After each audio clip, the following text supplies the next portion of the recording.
El momento en que mi hijo me apretó la mano por debajo de la mesa lo sentí de inmediato. 3 pulsos cortos, deliberados y precisos. La misma señal que usábamos cuando él tenía 7 años y quería salir de algún lugar sin armar escándalo. Ahora tenía 31 años y estábamos sentados en mi comedor con su novia de 4 meses, una mujer llamada Alicia Drummond, que nos estaba contando sobre una propiedad de inversión que estaba ayudando a adquirir a unos clientes en la zona de Colona. Le sonreí desde el otro lado de la mesa y le serví más vino. Pero por dentro, cada nervio de mi cuerpo estaba en alerta máxima. Mi nombre es Gordon Whitfield. Tengo 63 años y pasé 22 de ellos en la OPP, la Policía Provincial de Ontario, trabajando en crímenes financieros, antes de tomar una jubilación anticipada y pasar otros 11 años como consultor para la Autoridad Reguladora de Servicios Financieros de Ontario. Revisé casos de fraude. Entrené investigadores. Me senté frente a algunas de las personas más convincentes, encantadoras y peligrosas que he conocido en mi vida. Y ahora estaba mirando a una de ellas. Solo que todavía no sabía qué tan grave era. Mi esposa, Carol, estaba en la cocina terminando de preparar el postre. Entró riendo, puso el plato sobre la mesa y le preguntó a Alicia cómo había sido el trayecto desde Toronto. Mi hijo, se llama Nathan, se rió de algo que dijo Alicia y le tocó la mano. Parecía feliz en la superficie. Siempre tuvo buena cara de póker. Ese chico lo heredó de mí. Pero también me había apretado la mano 3 veces. Habíamos inventado esa señal juntos después de una cena de Navidad cuando él estaba en 2º grado. Su tío, mi hermano Douglas, que era capaz de hablar durante 6 horas seguidas sobre infraestructura de agua potable sin tomar aliento, lo había acorralado en el pasillo durante 45 minutos. Desde esa noche, 3 apretones significaban: necesito que me saques de aquí, pero sin que se note. Era algo nuestro. No lo habíamos usado en más de una década. Lo usó esa noche, justo después de que Alicia terminó de explicar su trabajo. Se había descrito a sí misma como facilitadora de patrimonio privado. No asesora financiera, no corredora de inversiones, facilitadora de patrimonio privado. Lo dijo como quien pronuncia un título que ha ensayado muchas veces. Trabajaba con un grupo selecto de clientes de alto patrimonio, explicó, ayudándolos a mover dinero hacia estructuras de activos alternativos que no estaban disponibles a través de los bancos tradicionales. Bienes raíces, sí, pero también fondos privados de préstamos, fideicomisos de tierras agrícolas en el Valle de Okanagan, asociaciones de infraestructura energética en Alberta. Hay todo un mundo de rentabilidad que la gente común nunca llega a conocer, dijo, y lo dijo con calidez, no con arrogancia, sino con el tono de alguien que te está haciendo un favor al contártelo. Asentí. Le pregunté qué tipo de supervisión tenían esas estructuras. Sonrió, y era una sonrisa muy buena, abierta y tranquila, y dijo que eso era precisamente una de las ventajas. Menos fricción regulatoria significaba movimiento más ágil del capital, que era justamente donde estaban los verdaderos rendimientos. Menos fricción regulatoria, repetí con amabilidad. Exactamente, dijo ella. Carol me estaba mirando. Ella conoce mi cara como solo se conoce la cara de alguien después de 36 años de matrimonio, y podía ver que algo estaba ocurriendo detrás de mis ojos, algo que yo estaba trabajando con esfuerzo para mantener oculto. Con discreción se puso de pie y le preguntó a Alicia si le gustaría ver el jardín trasero antes de que se fuera del todo la luz. Nathan esperó hasta que se cerró la puerta trasera. Entonces se inclinó hacia adelante, apoyó los codos sobre la mesa y me miró de la manera en que me miraba cuando era adolescente y tenía algo difícil que decir. Sé lo que estás pensando, dijo. Dime qué estoy pensando, respondí. Estás pensando que algo no encaja. Estoy pensando que me gustaría escucharte, dije. ¿Cuánto tiempo lleva esto? Se frotó la nuca. Llevaba noches sin dormir bien. Se notaba en las sombras bajo sus ojos, en cómo había estado más callado de lo habitual durante la cena, riendo un segundo después que los demás. Se mudó conmigo hace 6 semanas, dijo. Me dijo que su contrato de arrendamiento había terminado y que necesitaba 2 meses para encontrar un lugar nuevo. Y yo, no pensé nada malo. Quería que se quedara. Hizo una pausa. Pero luego empezó a hablarme de mi RRSP. Miró hacia la mesa. Me dijo que estaba dejando dinero sobre la mesa.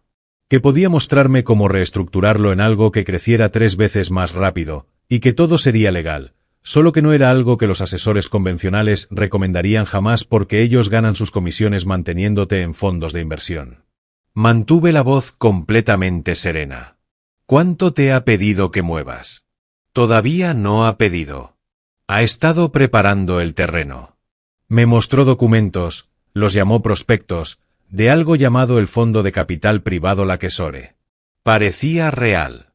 Tenía logos, una dirección registrada en Vancouver, gráficos de rendimiento de los últimos 8 años. Nathan, ¿cuánto tienes en tu RRSP? Me sostuvo la mirada. $240,000. Me quedé con eso un momento. Ella no sabe a qué me dediqué, dije. No era una pregunta. Le dije que eras retirado de la OPP. Dijo que eso era muy impresionante. Hizo una pausa. Lo dijo como si ya lo supiera y no le importara. Como si no se le hubiera ocurrido que pudiera ser relevante. Eso me dijo algo. O tenía mucha confianza, o era muy imprudente.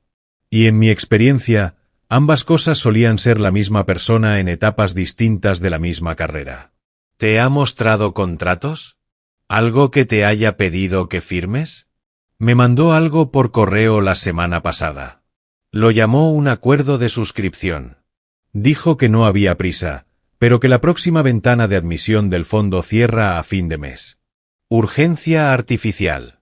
Es la palanca más antigua en el manual del fraude. La ventana que se cierra, el último asiento en el avión, la oportunidad que no volverá. Los fondos de inversión reales no tienen ventanas de admisión que vencen en 3 semanas. Necesito que me reenvíes ese correo, dije. Esta noche, antes de que se vaya. Papá, Nathan. Mantuve la voz tranquila. No estoy intentando decirte con quién debes estar. Te estoy pidiendo que me dejes revisar un documento. Eso es todo. Asintió despacio. Carol y Alicia volvieron a entrar riendo de un gato del vecindario que aparentemente había deambulado por el jardín. Alicia estuvo cálida y relajada el resto de la velada. Ayudó a recoger los platos sin que nadie se lo pidiera. Recordó que Carol tomaba el té sin leche. Me preguntó por un caso de fraude inmobiliario que había mencionado durante la cena, uno que había salido en las noticias, y escuchó con lo que parecía ser genuino interés y formuló preguntas de seguimiento inteligentes. Era buena. Era muy, muy buena. Después de que se fueron, Carol se quedó de pie junto al fregadero de la cocina y no dijo nada durante un rato. Tú también lo viste, dije. Te vi quedarte muy quieto cuando dijo menos fricción regulatoria, dijo Carol. Esa es tu cara cuando estás decidiendo cómo manejar algo. Mañana tengo que hacer unas llamadas. Carol se secó las manos con el paño de cocina y se dio vuelta. ¿Qué tan grave crees que es? Todavía no lo sé, dije. Pero Nathan tiene $240,000 en un RRSP, una novia que se mudó con él hace 6 semanas y lo está orientando hacia un vehículo de inversión no registrado con fecha límite a fin de mes. Carol dejó el paño sobre la mesada con mucho cuidado. Está bien, dijo. ¿Qué necesitas que haga? Eso es lo que significan 36 años. No hace falta explicar la forma completa de un problema. Solo hay que nombrar el peso que tiene, y la otra persona entiende. El correo que Nathan me reenvió esa noche tenía 17 páginas.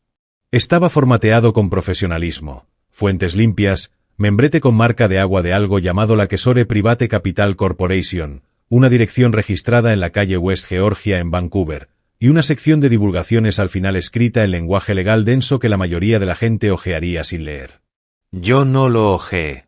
Pasé 2 horas con él en la mesa de la cocina después de que Carol se fue a dormir. El gráfico de rendimiento que mostraba 8 años de retornos no citaba ningún auditor.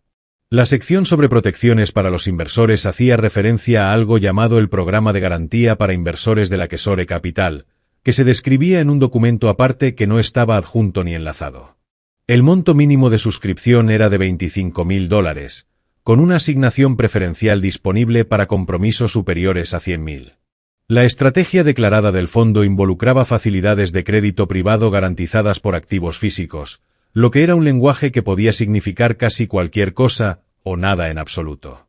La dirección registrada en la calle West Georgia, cuando la busqué, resultó ser un servicio de domiciliación empresarial, del tipo que cuesta $40 al mes y te reenvía el correo. No era una oficina real. No era una empresa real. Conocía a dos personas a quienes podía llamar. La primera era una mujer llamada Sandra Oai, que había dirigido investigaciones de delitos de cuello blanco para la RCMP en Toronto antes de pasarse a la OSC, la Comisión de Valores de Ontario.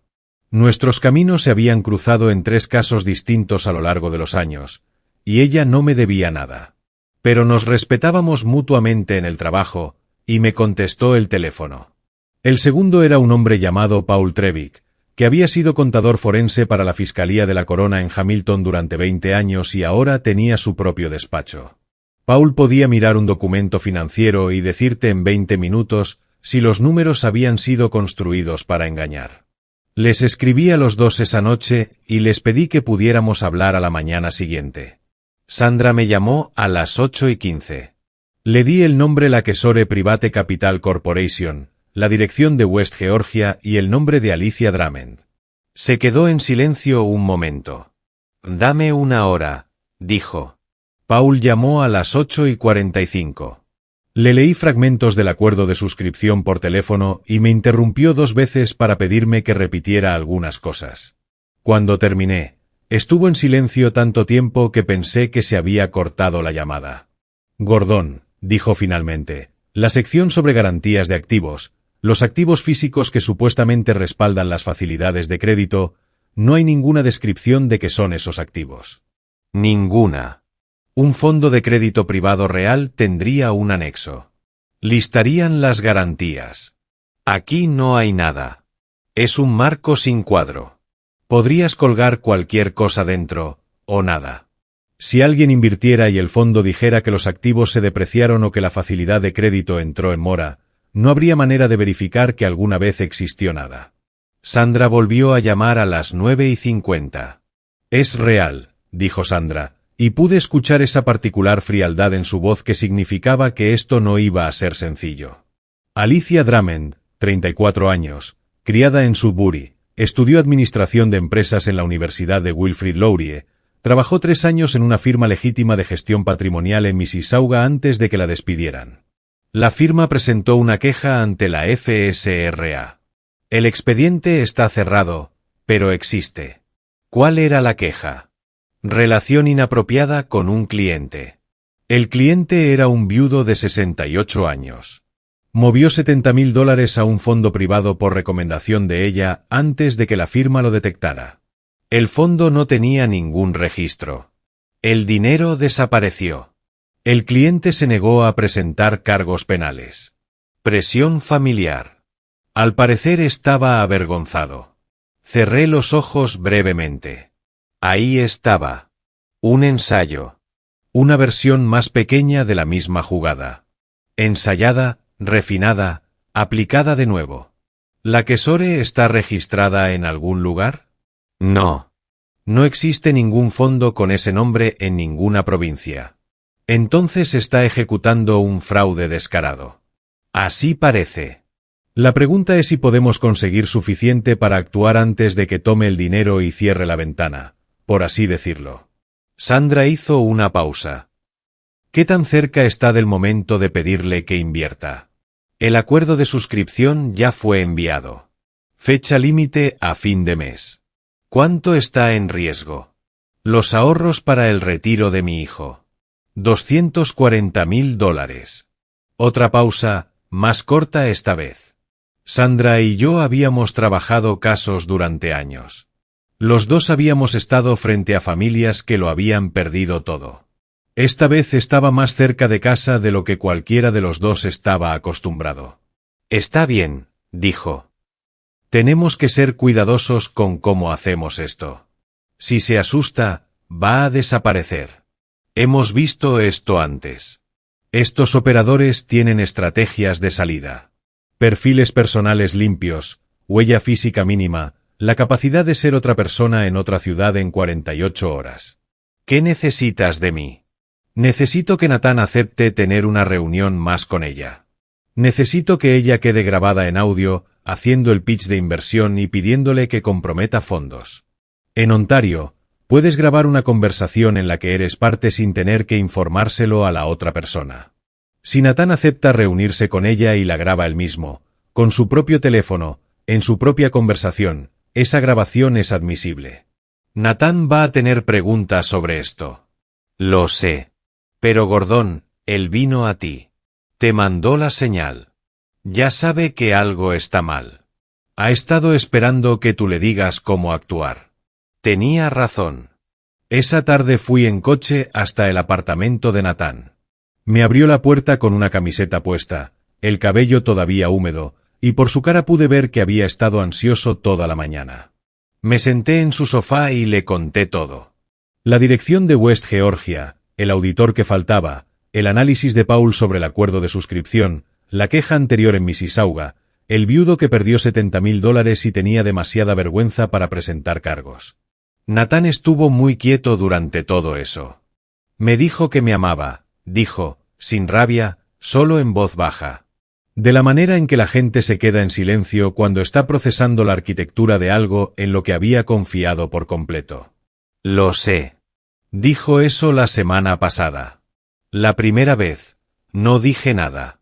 No había nada que decir que cambiara cómo iba a aterrizar eso. Él tenía que asimilarlo. Después de un momento, levantó la vista. ¿Qué necesito hacer? Le expliqué lo de la grabación. Le expliqué que tendría que reunirse con ella y dejarla hacer el pitch completo. Dejarla pedir el compromiso. Dejarla nombrar el monto. Dejarla describir el fondo y el plazo.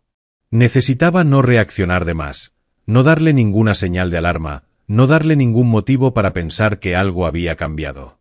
¿Puedes hacer eso? Le pregunté.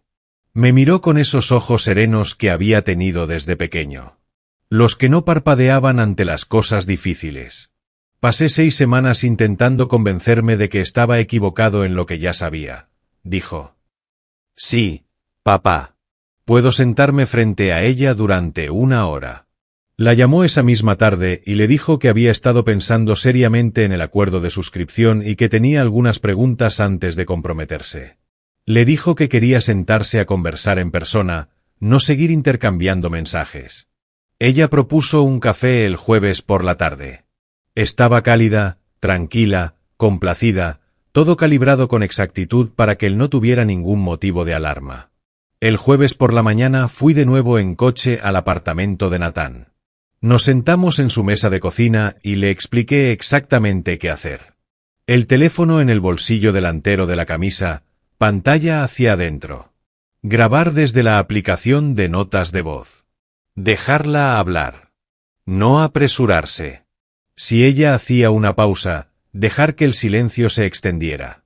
La gente llena el silencio. Hacer preguntas aclaratorias en tono neutral. Sin confrontación, sin entusiasmo excesivo. Ser un hombre que está casi listo para decir que sí. Asintió a todo. ¿Cómo te sientes? Le pregunté. Honestamente, miró por la ventana. Enojado, pero con calma. El tipo de enojo en el que solo quieres que termine. Ese es el tipo correcto, dije. Quédate en ese lugar. Volví a casa y me senté en la cocina con Carol y no hablamos mucho. Preparó té y escuchamos la radio y esperamos. Me escribió a las 4:17. Listo. Lo tengo todo. Te llamo en 10 minutos. Su voz al teléfono era firme pero delgada, de la manera en que quedan las voces cuando la adrenalina todavía está saliendo del cuerpo. Me contó que ella había sido clara y completa. Describió la estructura del fondo. Los retornos proyectados, entre el 18 y el 22% anual, dijo, un número tan alejado del rango de cualquier fondo legítimo que funciona casi como una firma. La fecha límite de admisión. La asignación preferencial disponible para él si comprometía más de $100.000. El proceso de transferencia bancaria, los datos de la cuenta. Había mencionado una cuenta en una cooperativa de crédito en Columbia Británica. Le dijo a Nathan que los gestores del fondo preferían trabajar fuera de los grandes bancos por cuestiones de velocidad de procesamiento. Me dijo que mi dinero estaría trabajando para mí dentro de las 72 horas de la transferencia, dijo Nathan. 72 horas. Yo sabía lo que eso significaba. Para cuando alguien se diera cuenta de que el fondo no existía y la cuenta había sido vaciada, 72 horas eran más que suficientes para mover el dinero a través de suficientes capas como para hacerlo muy difícil de recuperar. Esa misma tarde llamé a Sandra y le dije que teníamos la grabación. Le pidió a Nathan que le enviara el archivo de audio de forma segura, lo cual hizo en menos de una hora. Ella lo escuchó durante la noche. Me llamó a la mañana siguiente a las 7:30. Es suficiente, dijo. Actuamos hoy. No pregunté los detalles de cómo se desarrolló todo. No era mi papel, ni el de Nathan. Lo que puedo decir es que Alicia Drummond fue arrestada en el apartamento de Nathan el viernes por la mañana antes de las 8. Lo sé porque Nathan me llamó mientras estaba ocurriendo. Estaba parado en el pasillo frente a su propia puerta, en calcetines, y dijo en voz muy baja.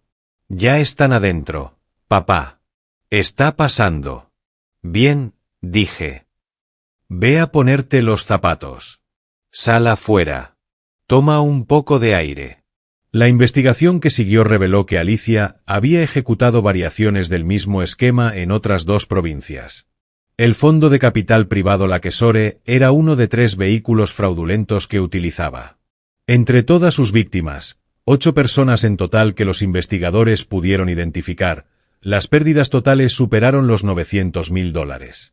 Algunas de esas personas ya habían transferido el dinero antes de que Nathan la conociera siquiera. Él fue el primero que no perdió ni un centavo. 2 semanas después, Nathan vino a cenar el domingo. Solo los 3, él, Carol y yo.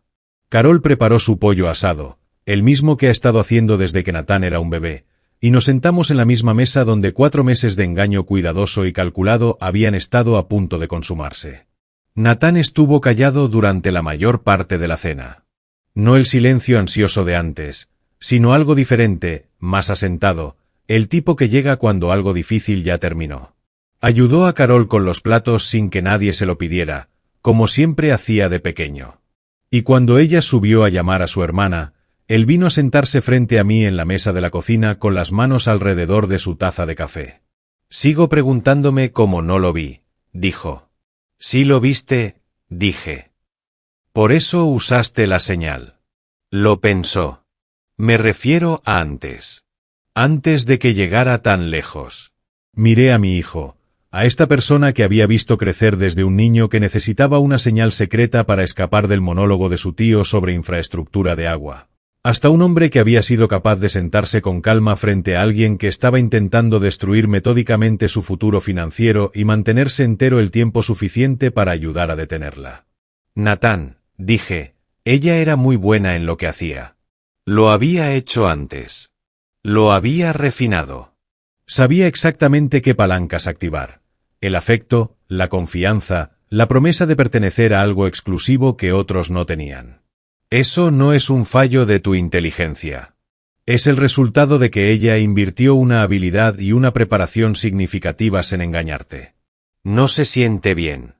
No debería sentirse bien. Pero esto es lo que deberías llevarte realmente. En el momento en que tus entrañas te dijeron que algo estaba mal, las escuchaste. No te convenciste del todo de que estabas siendo paranoico. Buscaste ayuda. Eso es lo que hizo posible todo lo demás. Asintió despacio. La mayoría no lo hace, dije. Esa es la tragedia en estos casos. La mayoría de las personas siente que algo está mal y se convence de que está siendo paranoica. Les da vergüenza decir algo. No quieren parecer tontos, o no quieren que la relación sea lo que resulta ser. Entonces esperan. Y mientras esperan, la ventana se cierra y el dinero se mueve y la persona desaparece.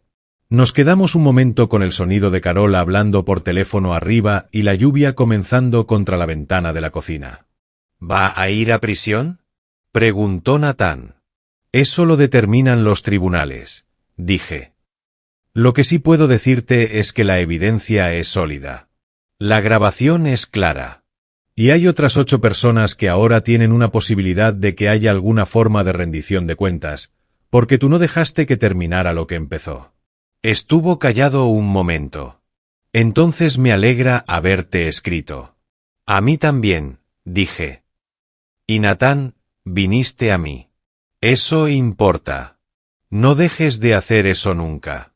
Sonrió, pequeño y real, y nos quedamos ahí hasta que Carol bajó de nuevo, y la lluvia arreció, y eventualmente los 3 nos trasladamos a la sala y vimos un viejo partido de hockey que ni Nathan ni yo teníamos ningún interés en ver, y Carol se quedó dormida en el sillón con los pies recogidos, y fue solo una noche ordinaria en casa. Y eso, después de todo, se sentía exactamente como lo que debía ser. Hay cosas que quiero decir con claridad, como alguien que pasó más de 30 años trabajando en delitos financieros. El fraude como este existe porque es efectivo. Funciona no con personas ingenuas, sino con personas que confían, con personas abiertas al amor y a la conexión y a la posibilidad de cosas buenas. Los depredadores financieros más sofisticados no buscan víctimas que sean ingenuas. Buscan víctimas que estén emocionalmente disponibles. Son pacientes.